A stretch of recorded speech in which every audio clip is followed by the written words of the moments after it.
Hi, welcome to the very first Treasured Paper Art How-To video. This may be the first video, but it won't be the last.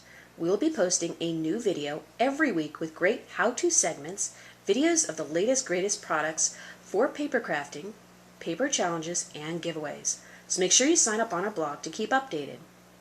Here are 21 different roses that I made using my Cricut machine and a free SVG file. If you don't have a Cricut machine or the SVG software, you can make these using Sizzix dies or punches. Of course, you won't be able to change the size, but there are still so many other things you can do with these roses. If you visit my blog, it gives information on where to get the SVG pattern for these roses. In this video, I will show you how to assemble the basic rose. We will then go over some of the easier techniques for some of these roses. Next week, I'll post another video showing additional rose techniques. Here are the components you need to complete your rose. If you're working with a punch, you're going to need to punch out 5 designs looking just like this. You're going to need to put a cut right in the middle, down to the middle of the punch. Okay. Your next piece is going to look like this. You're going to want to cut one of those petals out. Your next piece, you'll need to cut 2 petals out, so it looks like this. The next piece is kind of almost like a heart shape. It's going to look just like this. And your last piece is basically just 1 petal. If you have the SVG file, it's going to automatically do all this for you. You're going to want to start with the biggest piece first.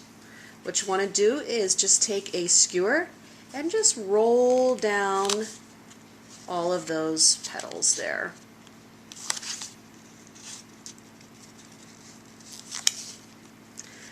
Now you can also fold each petal in half if you want to give your rose a different look. That's what was done with this rose here. I'm not sure you can see that in the video, but each petal was folded in half and then it was curled. Now this last one here, I'm not going to fold down because we're actually going to glue. I'm using Eileen's tacky glue here. Basically any glue will work. I haven't found a really good glue stick yet, and I found that most of them really aren't quite strong enough to hold these together, so I haven't had much luck with glue sticks. The Eileen's, though, seems to work very well for me. So all I have done here was I have basically glued 1 petal over the other petal. So now you've got a design that looks just like this. All right, make sure it's nice and firm. With the Eileen's tacky glue, it doesn't take very long to set up at all. And you can set that aside and you can do your next one. I'm just going to fold back those petals to give it a more natural look. Okay.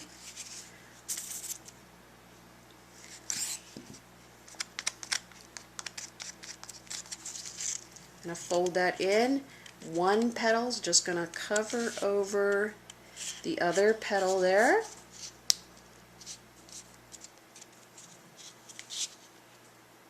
Okay, and I'm just going to take my stick and kind of roll that petal down as well. You know what, we're going to come back and do that to this one as well. Okay, working on the next piece. It goes by pretty fast. Whoops, got to roll them down.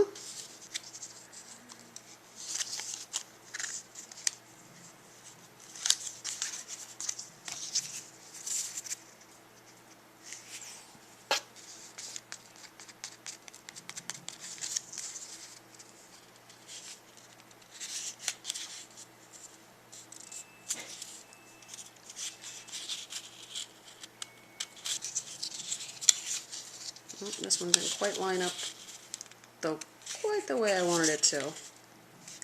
But it looks okay. Alright, we're going to fold that down.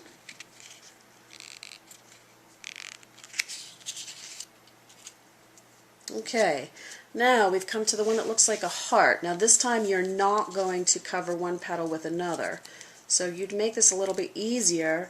I just kind of start rolling it inward a little bit, and I do that on each side. It kind of makes it easier to glue. Alright, so it's going to look like this, kind of a mess right now.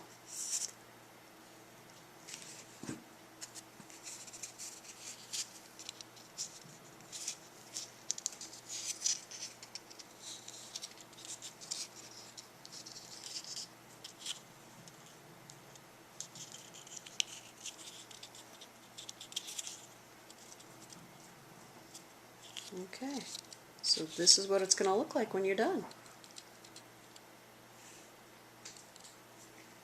Okay, now we're on the last piece here. Then we're going to do the same thing, just kind of start rolling it inward to make it a little bit easier.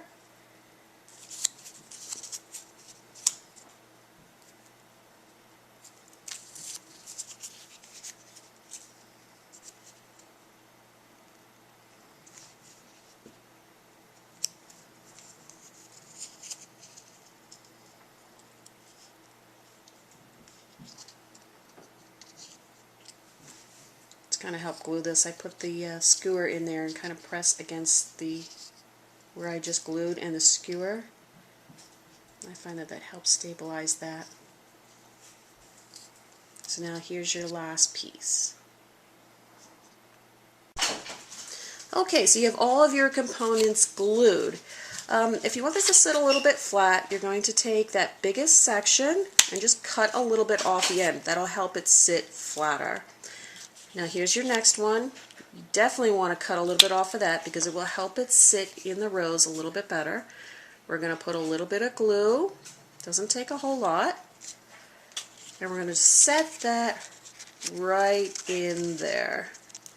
Make sure your petals don't match up. You don't want petals sitting on top of each other. You want them kind of staggered. Now you're going to take your next section. Again, you want to cut off a little bit of the bottom so it sits in there a little bit better. A little bit of glue.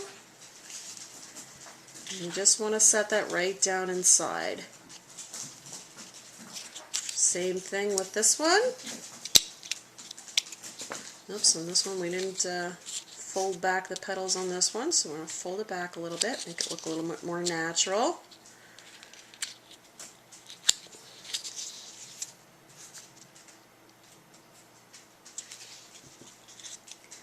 Set it right down inside.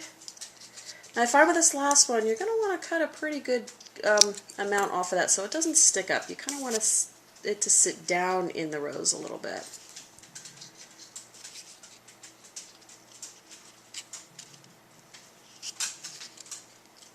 Okay.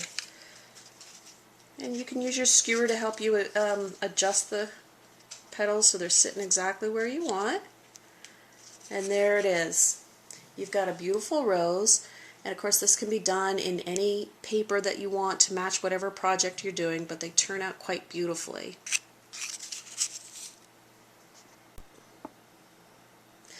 Now just to go over a couple of the easier techniques to make some different roses.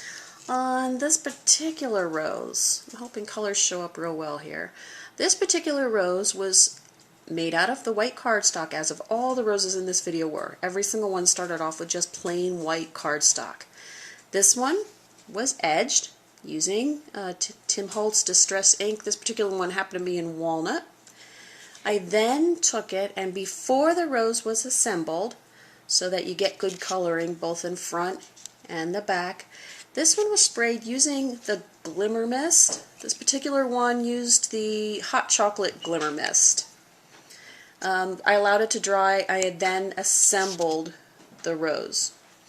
Next one, this was actually a mixture using Glimmer Mist again. This particular one, this was the pink bubblegum and the fully purple. Those were mixed together. Again, pieces were sprayed before the rose was assembled. We let it dry and then we assembled the rose, and we did do it on both the front and the back. This little rose here, this was also done using Glimmer Mist. This one I simply used the fully purple color on this. This last rose, this might be a little hard to see. Might look like just the white paper stock, but it's not. This particular rose was done with the Glimmer Mist, and this is the Iridescent Gold Glimmer Mist. I love the shimmer that this puts on the flowers. Just a real subtle, light, shimmery gold. Very, very nice effect. So there's a lot of different things that you can do with the Glimmer Mists. And that concludes today's video. Tune in for next week's video where we'll get a little more in depth, more techniques on how to do additional roses. Thanks for watching.